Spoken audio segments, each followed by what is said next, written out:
What kind of man leaves a child to die in the snow and still calls himself family?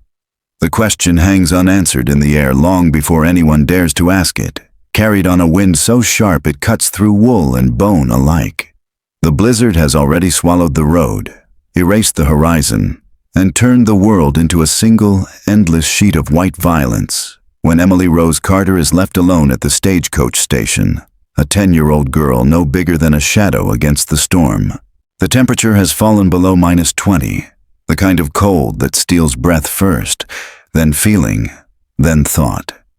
She stands near the warped wooden wall, knees locked, arms wrapped tightly around herself, clutching a small metal music box in one numb hand and 43 cents in the other, the coins biting into her skin like tiny knives. It is everything she owns, everything she has been told will keep her alive. The station is barely standing, its boards rattling and groaning as if the building itself wants to flee. Snow pushes sideways through the cracks, piling against the door that no one opens for her.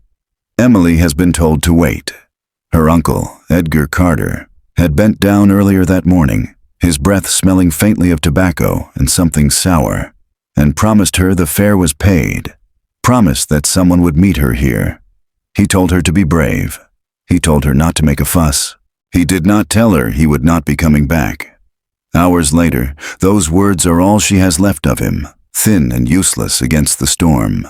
Inside the station master watches her through the grimy window, his face pinched and impatient. When she finally gathers the courage to knock, her knuckles barely making a sound over the wind, he opens the door only wide enough to tell her to go away. No ticket, no service, no exceptions in weather like this. He does not look at her feet, already blue and bare where her shoes have split. He does not look at her face, stiff with cold and fear. To him, she is not a child. She is a problem. When the door slams shut, the sound is final, and Emily understands something she is too young to name. The world can choose not to see you. The cold creeps inward. Her fingers stop responding. Her thoughts slow, drifting away from the station and back to warmer places that feel unreal now. She remembers her mother's voice, soft and tired, humming a tune that lives inside the music box. She remembers her father's hands, strong and steady, lifting her onto a horse long before the storms came. Jonathan Carter is dead, taken by a blizzard years ago, and everyone says the snow is merciless, that it takes without caring who you are. Standing there, Emily begins to wonder if people are any different. Her knees buckle. She slides down the wall and sits in the snow, too tired to cry, her breath coming out in shallow, uneven bursts. The music box presses against her chest, cold metal against colder skin, its tiny promise locked inside. That is when the window shatters. The sound is sharp and sudden, cutting through the storm like a gunshot. Glass scatters across the floor inside the station, and the station master yells in shock. A man forces his way through the opening, tall, broad-shouldered, his coat crusted white with snow, his movements urgent but controlled. Samuel Whitaker does not stop to explain himself. He does not apologize. He crosses the room in 3 long strides, yanks the door open, and steps back into the storm as if it were nothing more than a bad inconvenience. He sees Emily immediately. He always will. She looks small, impossibly small, huddled at the base of the wall, her head lolling forward, lashes rimmed with ice.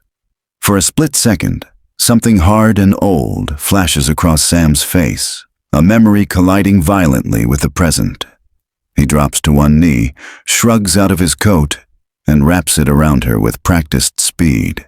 His hands are rough, scarred, but careful as he lifts her, feeling how light she is, how wrong it feels. She murmurs something incoherent, fingers twitching weakly against his chest. The music box slips, nearly falling, and Sam catches it instinctively. The moment his eyes land on it, his breath catches. He knows that box. The memory hits him like the wind outside. Jonathan Carter laughing quietly as he presses the box into Sam's hand years ago, saying it was meant for Emily, saying promises mattered, especially the ones you made when no one was watching. Jonathan is dead. Everyone believes Sam died with him in that storm, buried somewhere under miles of snow and silence. But Sam survived. He carries the proof in his scars, in the way his eyes never fully rest. Seeing the box now, in the hands of Jonathan's child, something inside him locks into place. This is not chance. This is a debt finally coming due. He carries Emily back inside without asking permission. The station master protests weakly, talking about damage, about rules, about the storm.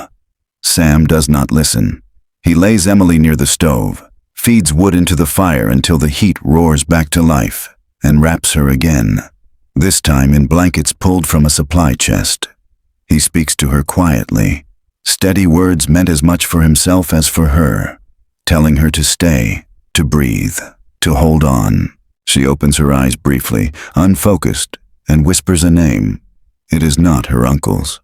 By the time Sam lifts her again and turns toward the door, the station master has gone silent.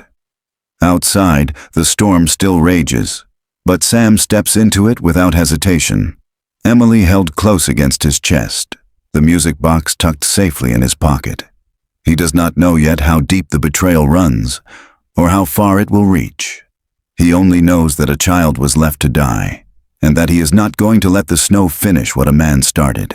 The storm does not follow them all the way to the ranch, but it leaves its mark on everything it touches. By the time Samuel Whitaker reaches Rimrock, Emily is barely conscious, her skin waxy and cold, her breaths shallow against his chest. Lights burn in the main house, warm and steady, cutting through the dusk, and the door flies open before he can knock.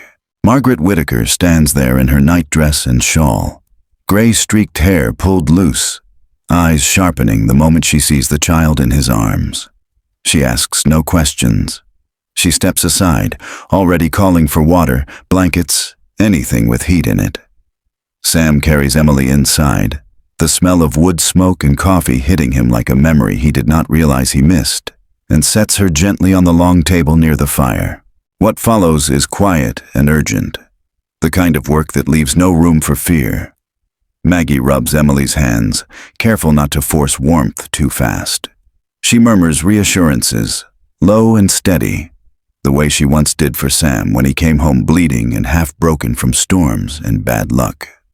Sam kneels nearby, watching the rise and fall of Emily's chest, counting breaths, listening to the small sounds that mean she is still here.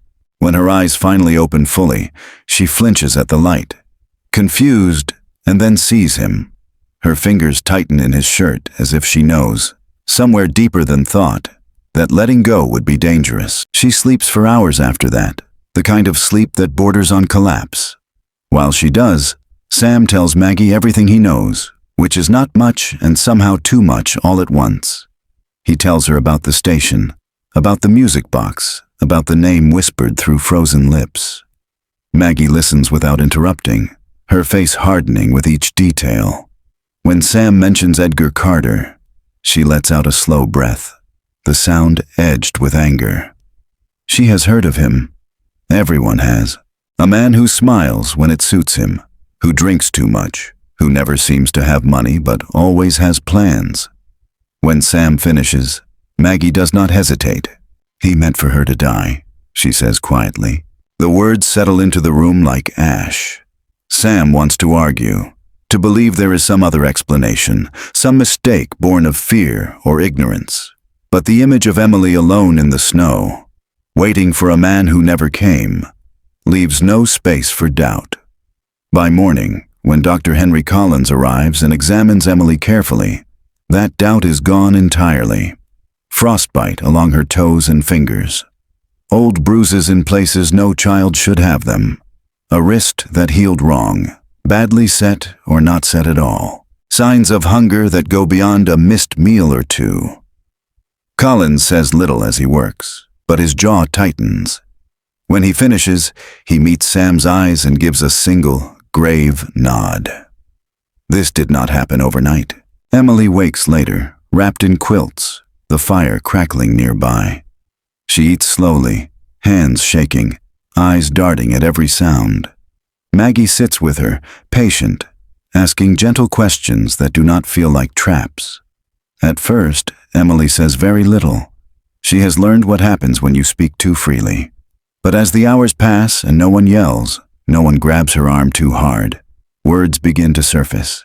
She talks about Edgar's temper, about being locked out in the cold as punishment, about being told she was a burden, that her father's money would be better off without her. When she mentions the stagecoach, her voice falters. He told her to wait. He told her someone would come.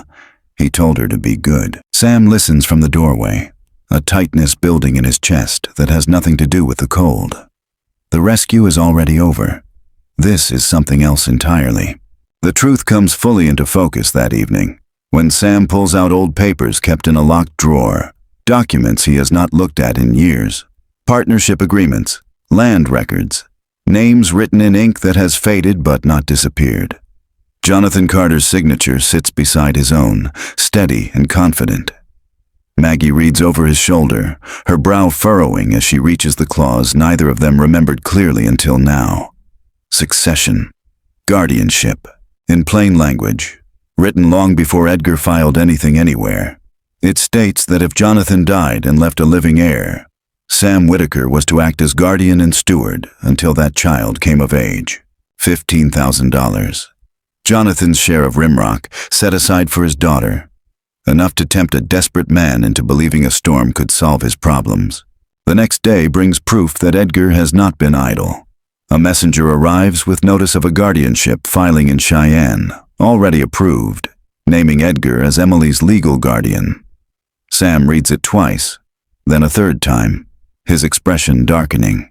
Filing far from Rimrock is no accident. It is a move designed to outrun questions, to make legality out of cruelty. Maggie grips the edge of the table, her knuckles whitening. "This doesn't end here," she says. It doesn't take long for Edgar's answer to arrive. Harold Bennett, polished and soft-spoken, rides into Redwater days later with papers, accusations, and a smile that never quite reaches his eyes. He speaks of blood, of family rights, of a child improperly taken. He hints at kidnapping without using the word. Sam listens, saying little, letting the man talk himself into corners. What Bennett does not understand yet is that this is no longer a matter of possession. It is a matter of survival. When Edgar himself tries to approach Emily in town, Sam stops him with a calm that surprises even him. The badge on his coat, newly earned, gleams in the winter light. Edgar's face twists, the mask slipping just long enough for the truth to show through. Emily sees it. She steps back instinctively, pressing into Maggie's side, and in that moment, the town sees it too.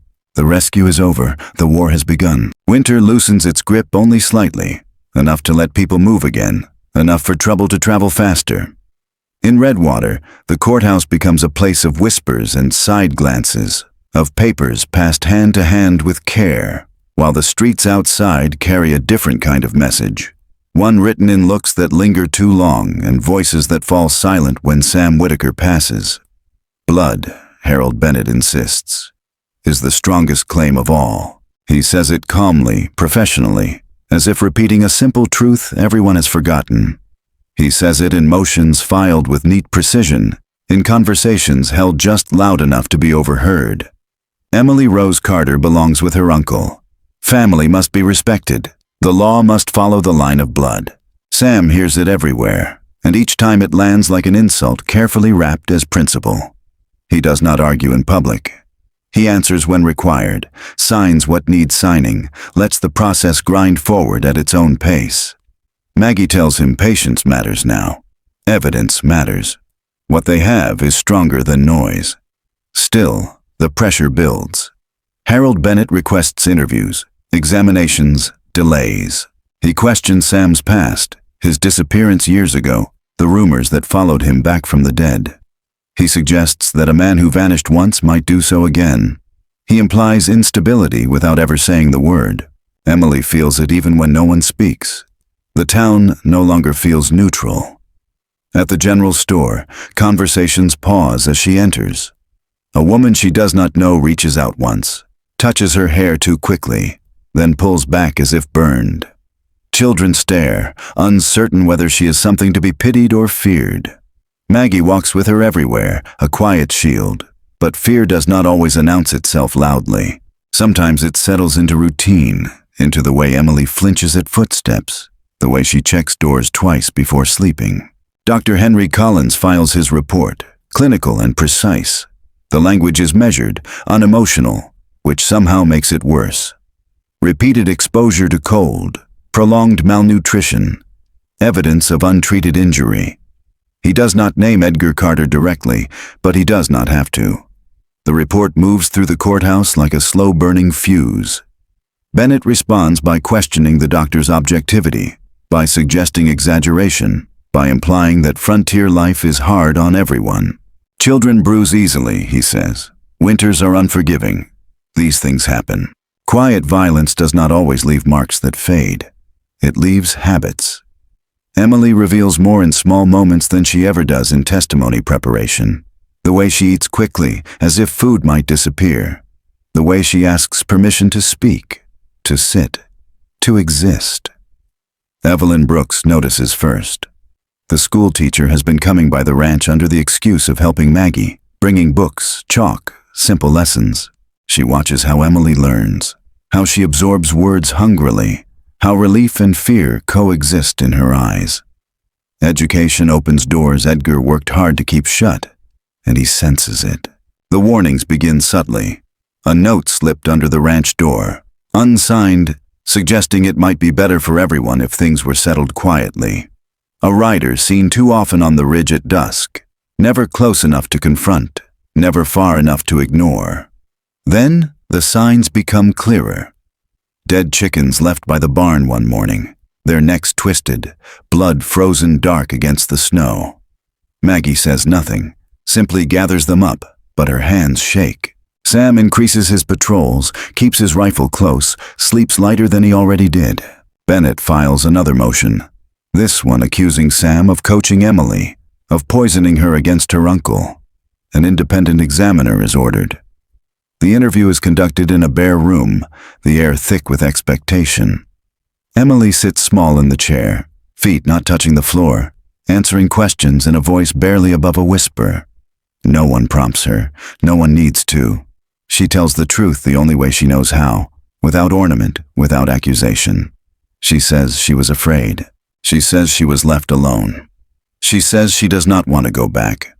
When it is over, the examiner says little, but his eyes soften as he leaves the room. Edgar grows reckless. He appears in places he has been told not to, always just outside the reach of consequence. Once, Sam intercepts him near the church steps. Edgar smiles thinly, eyes sharp, and leans in close enough that only Sam can hear him. He speaks of inevitability, of courts and money and patience. He reminds Sam that storms can come back when you least expect them. Sam does not respond. He does not need to. The look in his eyes is enough to make Edgar step back, annoyed, unsettled. The turning point does not come with a bang, but with a confession offered for the right price. Caleb Foster, a gambler with tired eyes and debts that never seem to shrink, comes forward through an intermediary. He swears an affidavit detailing Edgar's desperation, the loans he tried to secure against money that was never truly his, the words he spoke when he believed no one of consequence was listening.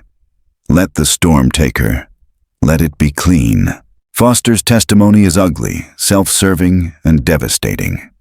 Bennett attacks it immediately, calling it unreliable, motivated by spite. But once spoken, it cannot be unheard. By the time the hearing date is set, Redwater is divided. Some cling to the comfort of blood ties and tradition. Others cannot look past the evidence stacking quietly, relentlessly, against Edgar Carter. Emily senses the shift even before the adults do. She stands a little straighter. She reads aloud without stumbling. She begins to believe that truth, spoken clearly enough, might actually matter. The law moves slowly, but violence grows impatient. On a cold night, shots ring out near the ranch, fired wide, meant to warn, not kill. Sam stands on the porch long after the echoes fade, the darkness pressing in, understanding fully now what Edgar is willing to risk. This is no longer just about custody. It is about control, about silencing a child whose survival threatens to expose everything. Blood has been weaponized. The law has been bent. And still, the truth holds, waiting for its moment. The courtroom is warm, but Emily Rose Carter feels cold all the same. It settles in her hands first, then moves inward, a familiar sensation she has learned not to show. She sits beside Maggie, feet swinging just above the floor, the polished wood beneath her reflecting light she does not want to look at. Across the room, Edgar Carter avoids her eyes. Harold Bennett murmurs to him, confident, composed, already shaping the story he intends to sell. Outside, townspeople crowd the hallways, drawn by something they do not fully understand but cannot ignore. This is no longer a private dispute. It is a reckoning. When Emily is called to testify, the room shifts. Chairs scrape softly. Someone coughs. Sam rises, steady and silent, and walks her to the stand. He does not touch her, does not whisper reassurance. He simply meets her eyes and nods once. The message is clear. This part belongs to her. Emily climbs into the chair, the oath spoken slowly so she can follow it, each word landing with unfamiliar weight.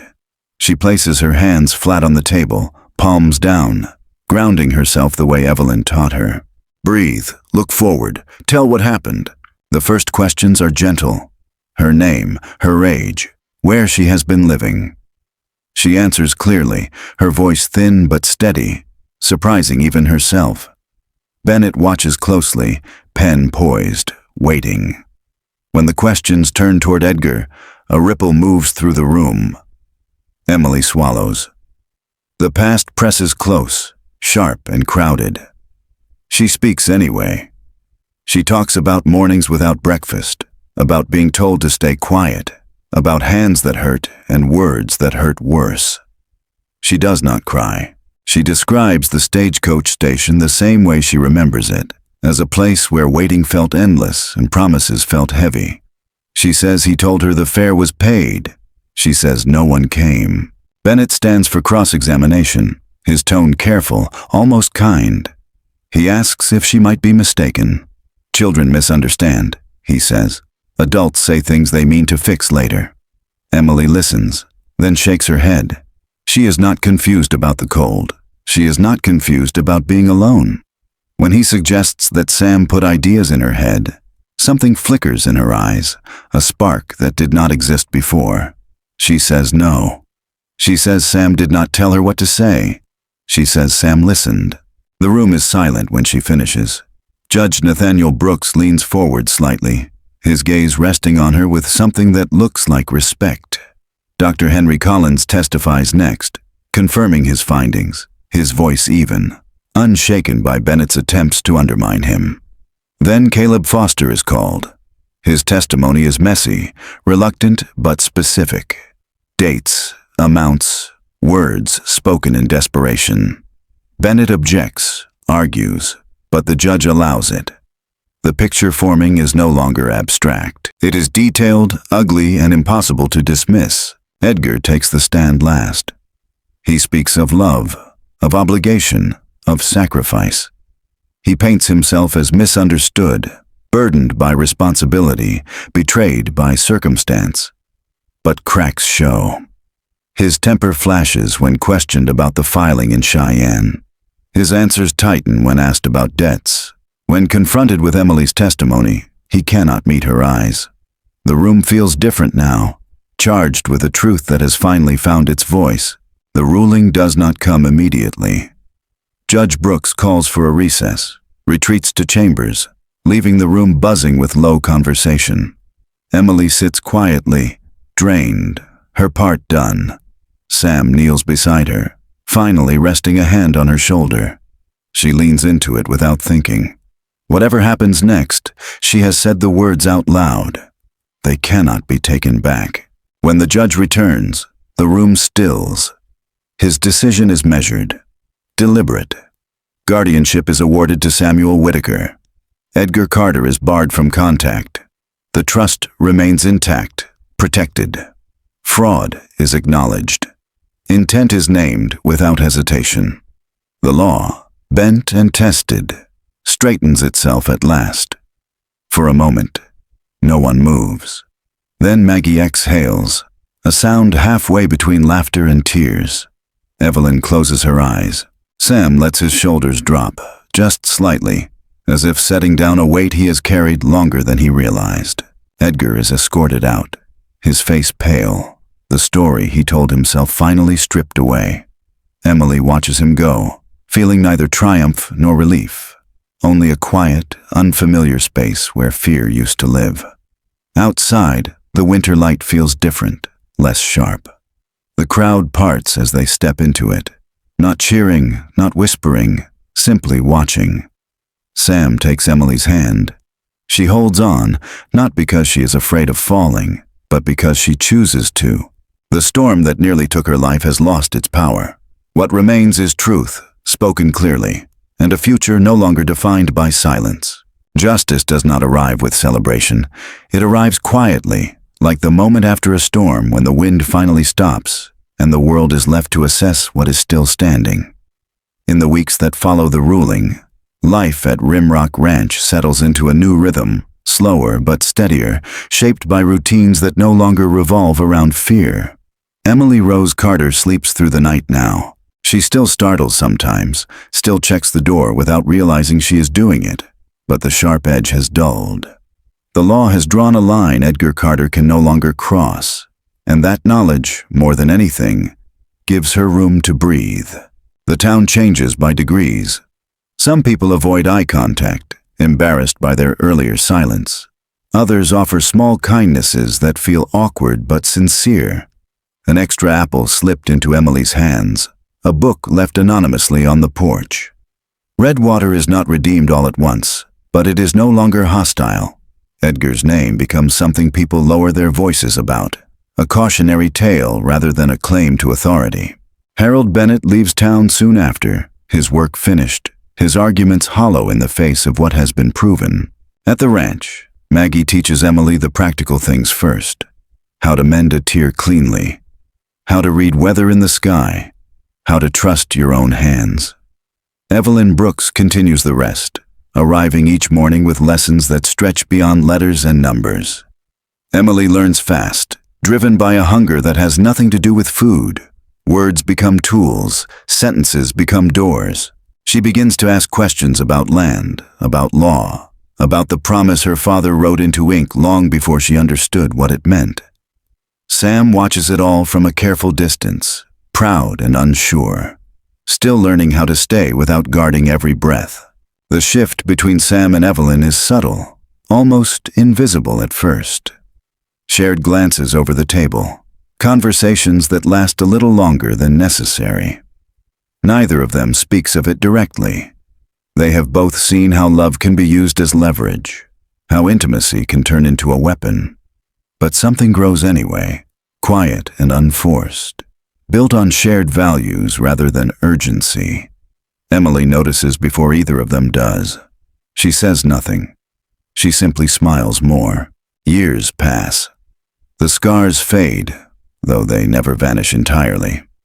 Emily grows taller, stronger, her voice gaining confidence without losing its softness. When she is old enough to understand the trust fully, Sam hands the responsibility to her without ceremony. It is hers now, not as a burden, but as a choice. She makes it deliberately. On a piece of land near Rimrock, she builds a school. Nothing grand at first.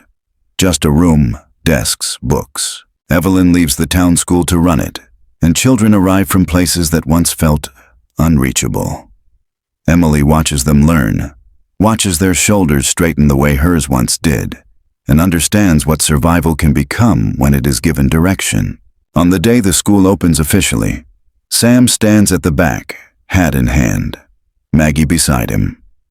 The wind moves gently through the grass, nothing like the storm that started it all.